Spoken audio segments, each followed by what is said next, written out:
నాకు భయం వేస్తుంది నాన్న. దేనికమ్మా భయం? అక్కను రానివ్వకపోతే ఎలా? విన్నావు కాబట్టి భయపడుతున్నావు.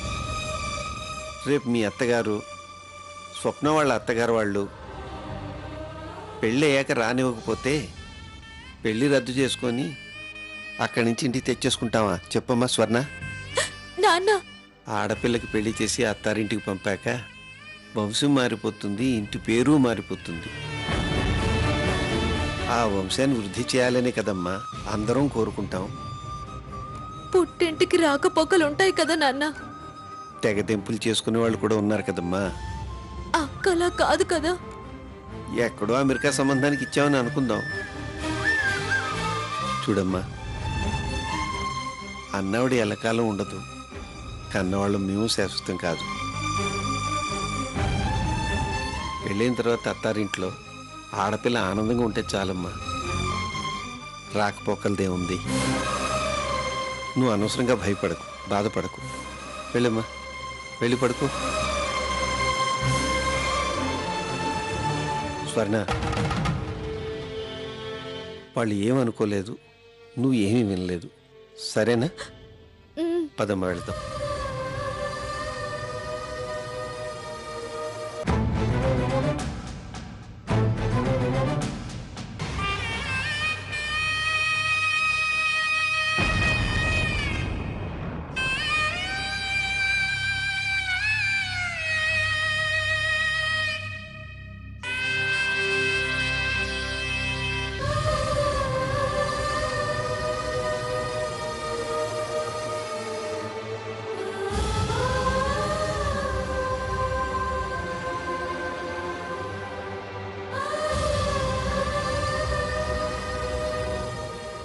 ఏమండి, ఏంటండి ఇది?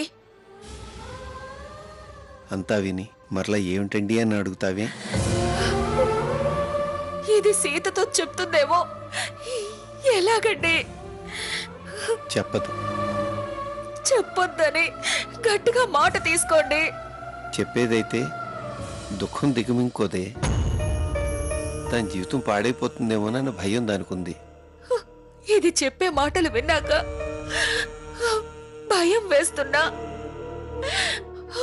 అది బాగా బతుకుతుందని తృప్తి పడాల్సి వస్తుందండి. ఏమండి, ఏ పరిస్థితుల్లోనూ ఇది మళ్ళీ బయటపడకుండా అది వినకుండా చూడండి.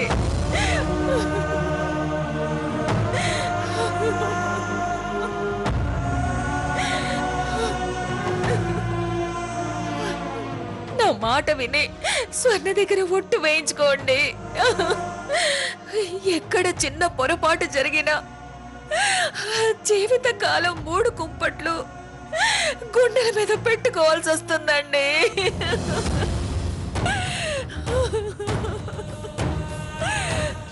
అలాంటి పరిస్థితి రాదులే సావిత్రి. వస్తే చేయగలిగింది ఏమీ లేదు. అందుకే ఆ భగవంతుడు పేదవాడికి గుండె బలం ఎక్కువ ఇస్తాడు. ఏమండి, అలా అనకండి. నేను తట్టుకోలేనండి. కావాలని అనడం లేదు సావిత్రి. తప్పని పరిస్థితి వస్తే తట్టుకునే ధైర్యం కోసం అంటున్నాను. సీత తప్పకుండా ఇంటి కోడలవుతుంది. భయపడకు.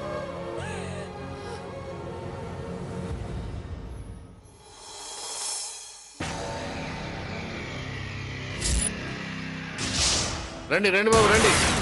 అంటే చూసుకోండి, ఇదే ఇల్లు. ఇది అటెళ్ళి కొలవంటరా బాబు. నువ్వు అటెళ్ళు, నువ్వు ఇటెళ్ళరా. ఆ ఉత్తరం పక్క కొలు. అటుపోయి చూడమ్మా. ఆ టేప్ చివరి కానిచ్చో. వెళ్ళాలి వెళ్ళాలి వెళ్ళు. ఇంకా మీరు మాత్రం కొలతలు కరెక్ట్గా రాసుకోండి.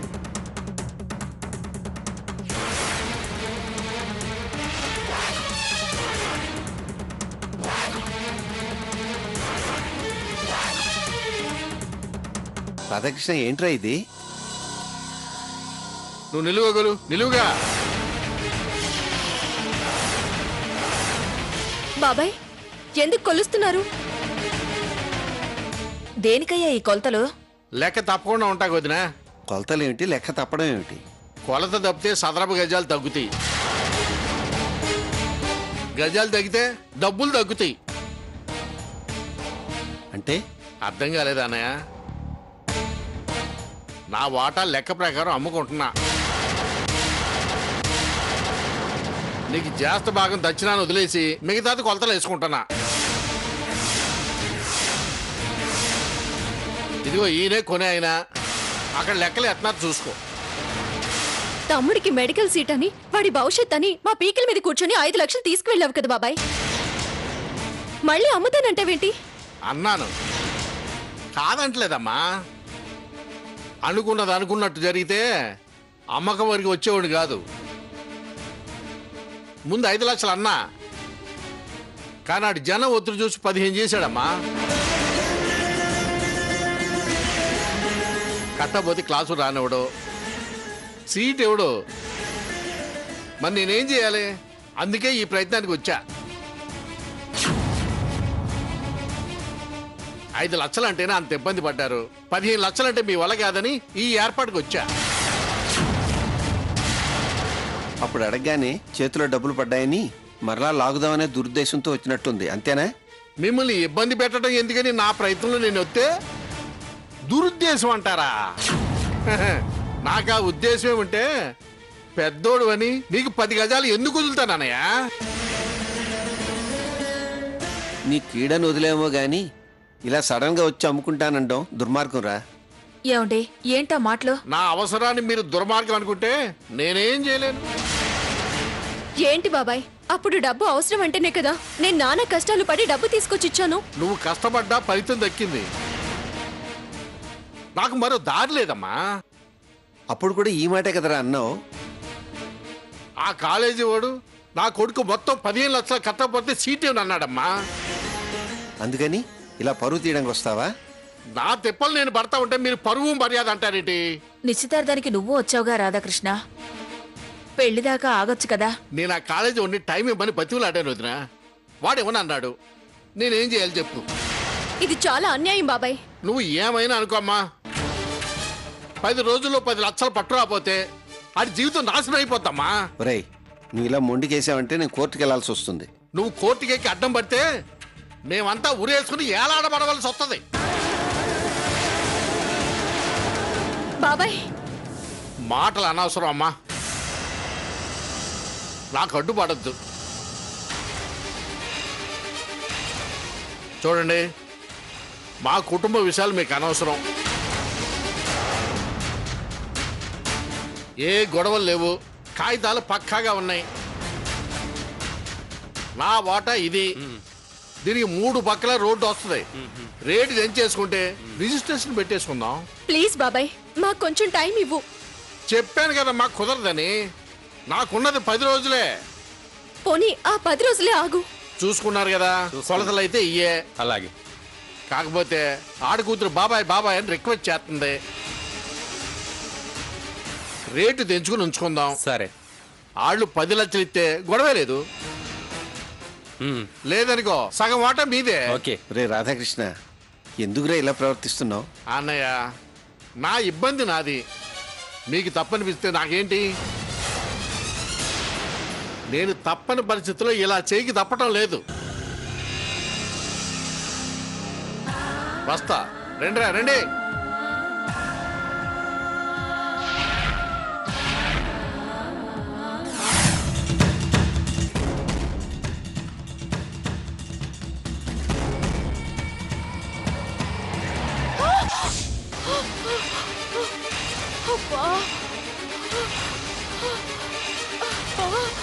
అయ్యో డబ్బులేమైనా తగ్గలేదండి?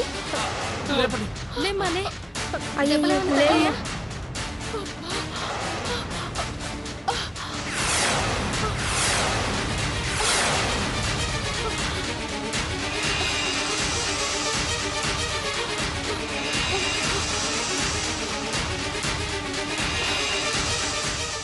జాగ్రత్తమ్మా, జాగ్రత్త, మెల్లగా. సారీ అండి, దెబ్బ ఏమైనా తగిలిందా?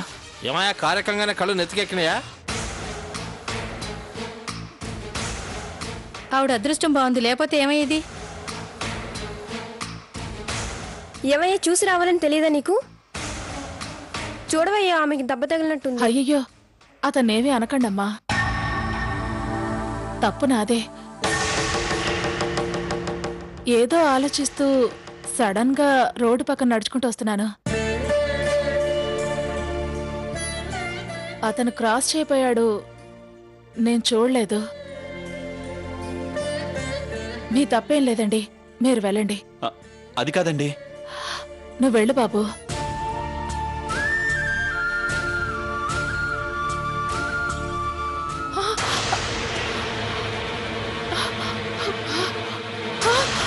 అయ్యో, దెబ్బ బాగా తగిలినట్టుంది. పర్వాలేదమ్మా, పర్వాలేదు. మడం పట్టినట్టుంది అంతే. అలా అనకండి, రండి హాస్పిటల్కి వెళ్దాం.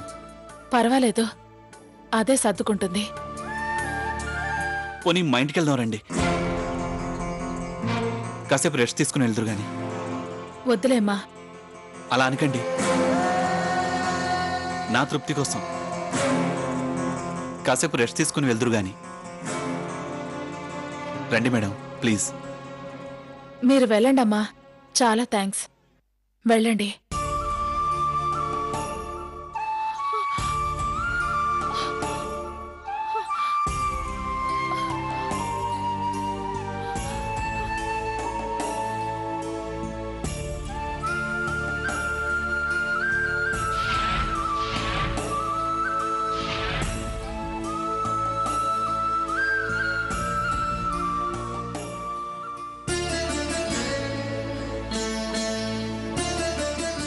నువ్వు మంగమ్మ గారి మనవడవే కదా? మా గ్రాని మీకు తెలుసా? నేను మీ గ్రానీకి చాలా బాగా తెలుసు. నీ ఎంగేజ్మెంట్ కూడా వచ్చాను. ఆ రోజు గుళ్ళో కూడా కలిశాము. అవునా? అలాగా, మర్చిపోయాను. నీకు గ్రానీ తప్ప ఎవరూ కనిపించరుగా. నా వాటా లెక్క ప్రకారం అమ్ముకుంటున్నా. నువ్వు ఏమైనా అనుకోమ్మా, 10 రోజుల్లో 10 లక్షలు పట్టుకోకపోతే అది జీవితం నాశనం అయిపోతామ్మా. నువ్వు ఇలా మొండి చేసావంటే నేను కోర్టుకి వెళ్ళాల్సి వస్తుంది. నువ్వు కోర్టుకి అడ్డం పడితే మేమంతా ఉరేసుకుని ఏలాడబడవలసి వస్తుంది.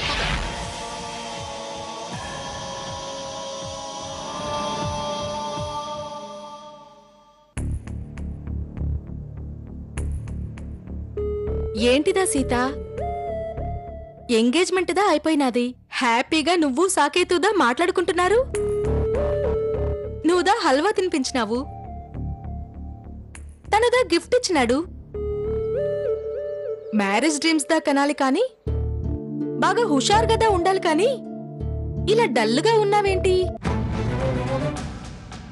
హ్యాపీగా ఉండేటట్టు లేదే నా పరిస్థితి. మళ్ళీదా ఏమైంది? మా బాబాయ్ వచ్చాడు, ఆయనకుదా డబ్బులిచ్చేసినారు కదా. మళ్ళీ మొదటికొచ్చింది. మొదటికిదా రావడమేమి?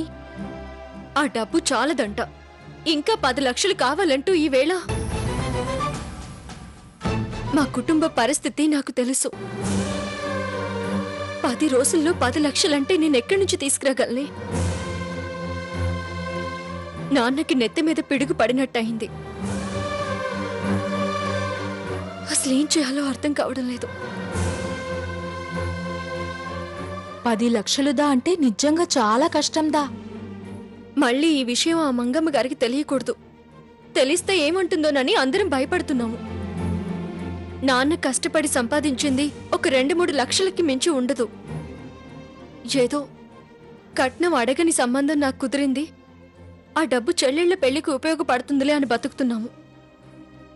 కానీ మా బాబాయ్ మమ్మల్ని ప్రశాంతంగా బతికనిచ్చేటట్టు లేడు.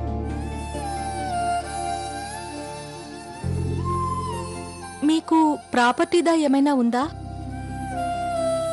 మాకా ఇంట్లో సగం వాటా తప్ప ఇంకేం లేదే. వాటి డాక్యుమెంట్స్ దా ఏమైనా ఉన్నాయా? దేనికి? లాస్ట్ టైం దా భాస్కర్ సారు ఆయనదా షూరిటీగా ఉండి 5 లక్షలు తెచ్చిచ్చినారు కదా. అలాగే ఆ డాక్యుమెంట్స్ మీద ఎవరైనా దా డబ్బిస్తారేమో ట్రై చేద్దాం. మమ్మల్ని ఆ పాతింటిని నమ్మి అంత డబ్బు ఎవరిస్తారంటావు? ఇల్లుదా పాతదైనా చాలా వాల్యూదా ఉంది. కాగితాలు తీసుకుని మోసం చేస్తే కొత్త ఇబ్బంది వస్తుంది. మంచి వాళ్ళనిదా కనుక్కుంటే ఏదో ఒకటి తెలుస్తుంది కదా. ఎవరో ఏంటో మనకెలా తెలుస్తుంది? నువ్వు ముందు డాక్యుమెంట్స్ దా తీసుకురా, ట్రై చేద్దాం. అవుతుందంటావా? ట్రైదా చేయకుండా ఎట్లదా తెలుస్తుంది? గాడ్ ఈజ్ గ్రేట్, వరీ అవ్వకు.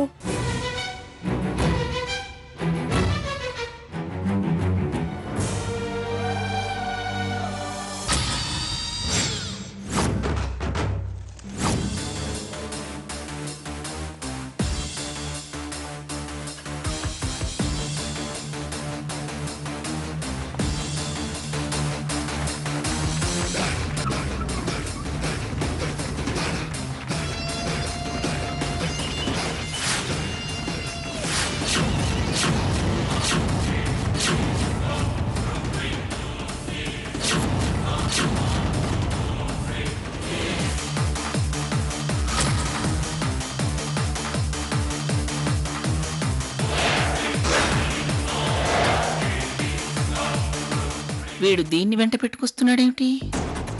కొంపదీసి వీడికి అన్నీ చెప్పిందా ఏమిటి?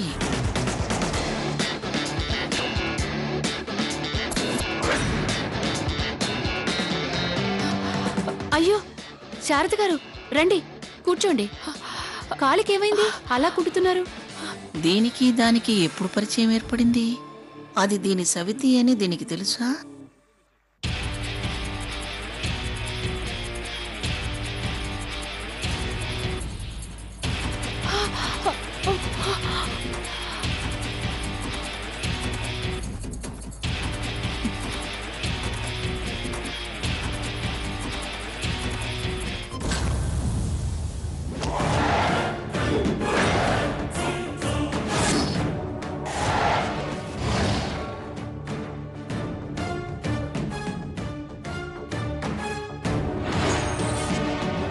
ఏమిటి దీనికి అంత మర్యాద ఇస్తున్నాడు?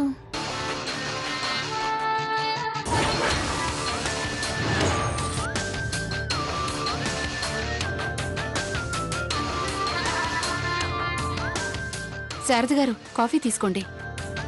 Thank you. గ్రానీ, ఈవిడ నీకు బాగా తెలుసట కదా?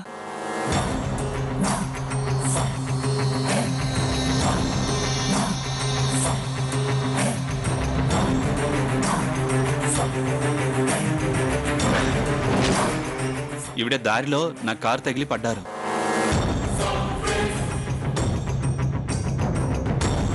జనం పోగై నన్ను తిడుతుంటే నా తప్పేం లేదని ఈవిడ వాళ్ళ నోరు మూయించారు.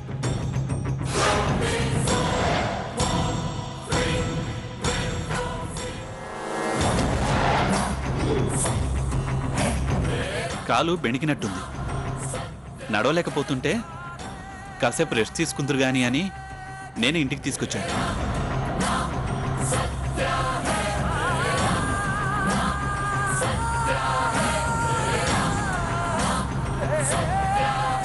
అవును, నీకు తెలుసన్నావు, మాట్లాడవేంటి గ్రాని?